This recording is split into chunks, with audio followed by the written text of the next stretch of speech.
October. Ooh, October.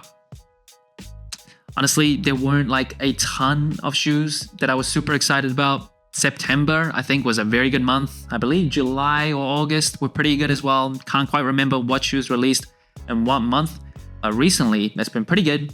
October seems to have taken a step back, but there are still a list of shoes that I'm excited for, and here's all of them. Now, disclaimer, sneaker release dates are very fluid in this industry. Some shoes that will release in October, not announced yet, and some shoes that are supposed to release in October are getting pushed all the way back. So these dates are as temporary as an aging man's hair, so definitely keep that in mind. Real quick, 10 seconds of your time, you can actually get this shirt on inclinedapparel.com. 5% of all sales goes to nonprofit Souls for Souls, so if you want to support me, you can grab one. But first, it is another AE1 colorway. I feel like there's been a ton this year that have made it to my monthly list. It is the AE1 Light Purple that is dropping on October 5th for $120, and undoubtedly the AE1 is the most popular, most talked about sneaker, basketball sneaker at least in 2024. It is a great performing shoe with, honestly, not even a miss in terms of colorway.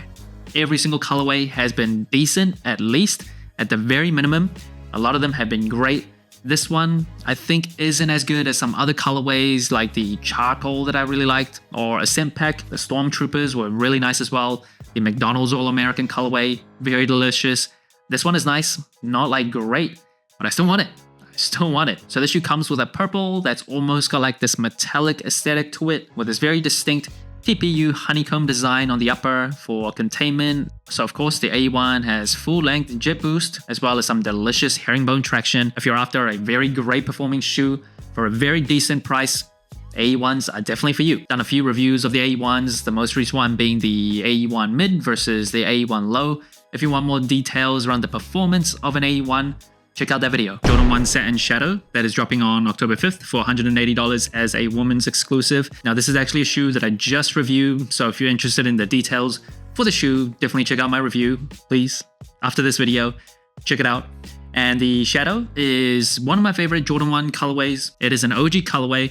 It's come back and retroed a few times. So in 2009, 2013, and 2017, we got a slightly different version of the shoe with a chenille swoosh as well as the corduroy upper. And then in 2018, we had the Flyknit version of the shoe, as well as the original leather version, I believe, if I remember correctly. And the shoe is coming back this time with a satin touch. So it's going for the elegant and upscale vibe that we also saw on the Sam Bread that also returned in October in 2023. Now, I personally don't love satin on shoes. I still prefer leather, but this colorway is too nice. I like it too much for me to pass up. And the lace tips, you see this chrome or metallic looking lace tips. It also comes with one extra set of gray laces. Is it as good, or do I like it as much as like the Chicago based colorways, like the Bread, Black Toe, Chicago? Probably not. Those are pretty much legendary status, but it is close. Now I know Jordan 1s have been going through a very rough patch, but that shouldn't matter. It doesn't matter to me. The Shadow colorway is too nice. Love that colorway. Next up, it is the Nike SB Dunk Low City of Cinema that is dropping on October 10th for $125. Now, in a year where Paris has been the center of the world due to the Olympics, there's been a few Nike shoes that celebrates that city. It's a follow-up of the Nike SB Dunk City of Style. I think this shoe might be slightly better for me. I think I like the colorways of the shoe just a bit more. Now, this shoe is inspired by the Parisian Theater. So you see this brownish type of rustic looking upper, and you also get this type of velvet material on the ankle collar and booty, and that mimics the materials and colors that's used in the theater. And you see this pretty cool custom branded insole as well.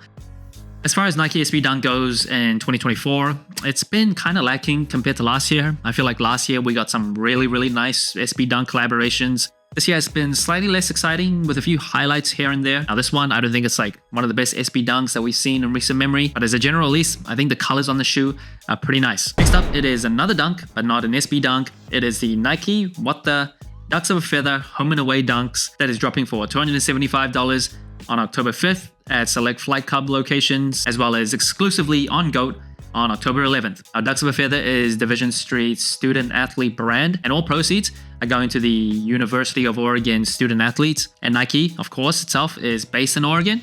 Now, this pack comes with two colorways, the home and away colorway, and it is a What The shoe. So very crazy colors on the shoe. A lot going on. So of course, there's a tie-in to the University of Oregon's colorway, and then you see that pink on one pair that is inspired by Oregon football's breast cancer awareness jerseys, as well as mismatched branding for both shoes. So you see Ducks of a Feather branding on the booty and then mismatched colors on the outsole. I'm not going to go through every single detail on the shoe, but I probably will get at least one colorway to review, so keep an eye out for that if you're interested.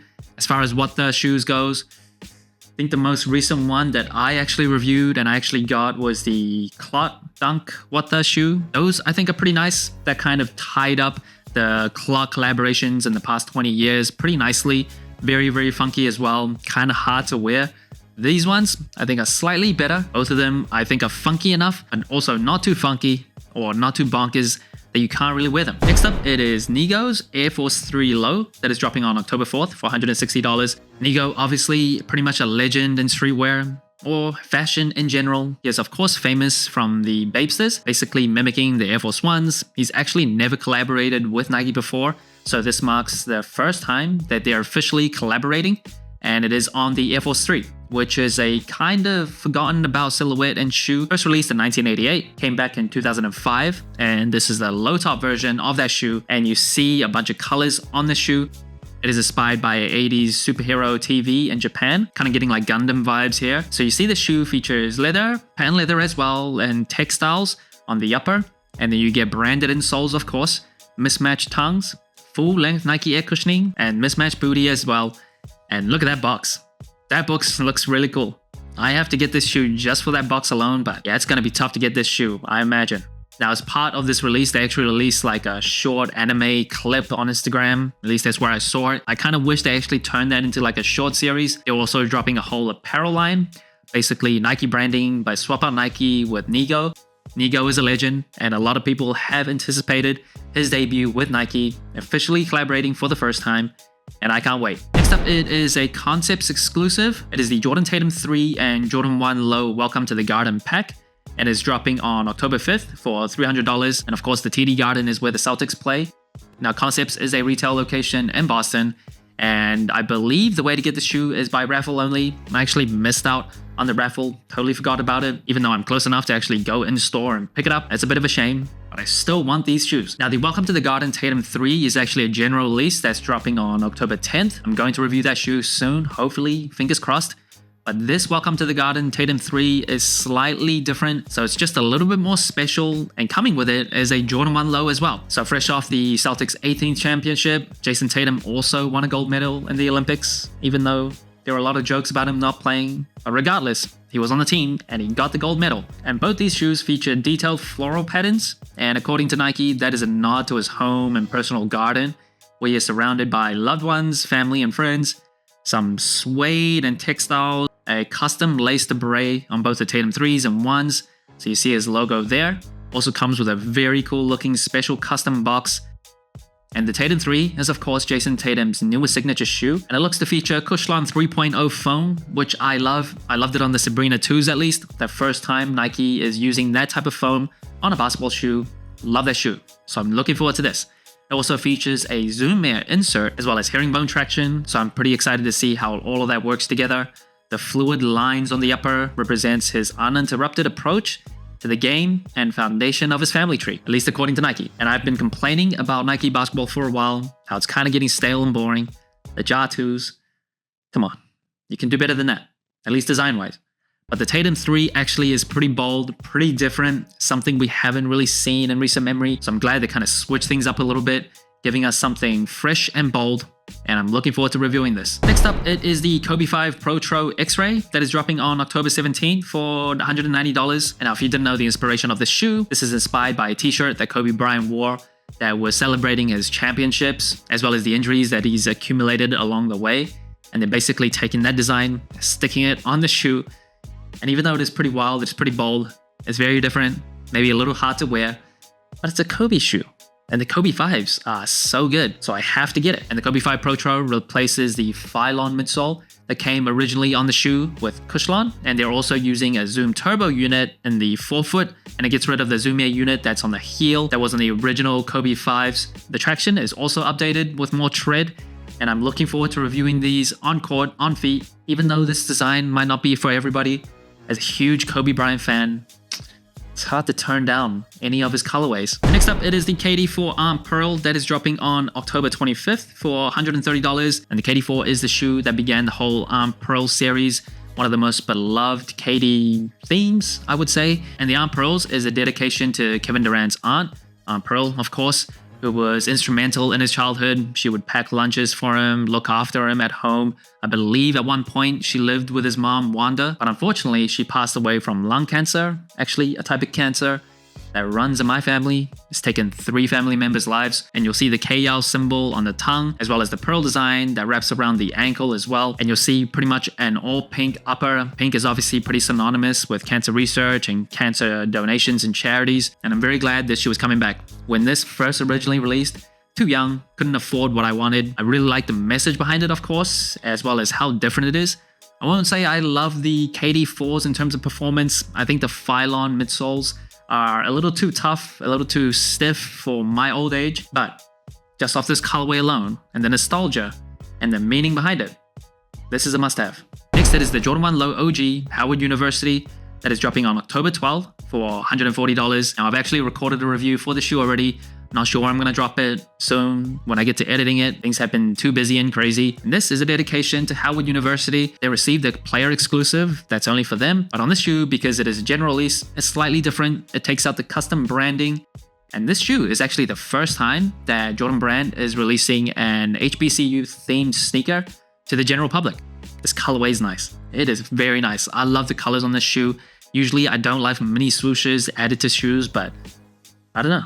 Something about this one looks good.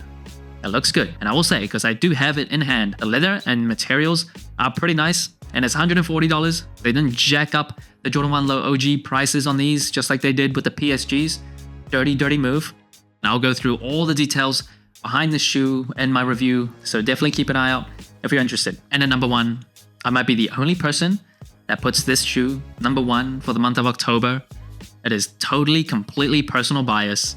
It is nostalgic. It is the Foamposite 1 Tekken 8 Gen Kazama that is dropping on October 4th for $250. Now at EVO 2024, which is a competition for fighting games specifically, during the Tekken event, they actually dropped the Kazuya colorway of the Foamposites, and then they announced that this colorway was coming. And out of the two, I actually like this one much better. And if you, like me, are a huge Tekken nerd, that is the first fighting game I ever played, Tekken 3 specifically. I sank so many hours into that game, and everything about Tekken, I just ate it up. I absolutely eat it up. I play Tekken 8 myself, have it on PS5. It is just one of my favorite franchises, not just in gaming, just in everything. I love it. The characters, the story, the graphics, the gameplay. Yeah, I'm an absolute sucker for it. So when this shoe first got announced, I did like the colorway, but add on the Tekken kind of theme and collaboration, no questions about it. Had to get it. Now this shoe features a white upper on their Foamposite shell, as well as the number 8 on the tongue, obviously for Tekken 8. And you see this kind of semi-translucent, almost camo outsole. Look how different and beautiful and delicious that looks. Everything about this release, at least from what I can see from images, I'm excited. If I couldn't get any other shoe on this list, and just this, just off my Tekken love alone, I'm good. I'm happy. So that's it. Thanks for watching. Soul Inclined. Let me know what shoes you think are trash, what shoes you think you must have on this list. Like, subscribe, comment, all the good stuff. And remember, tomorrow may never come, so wear your shoes.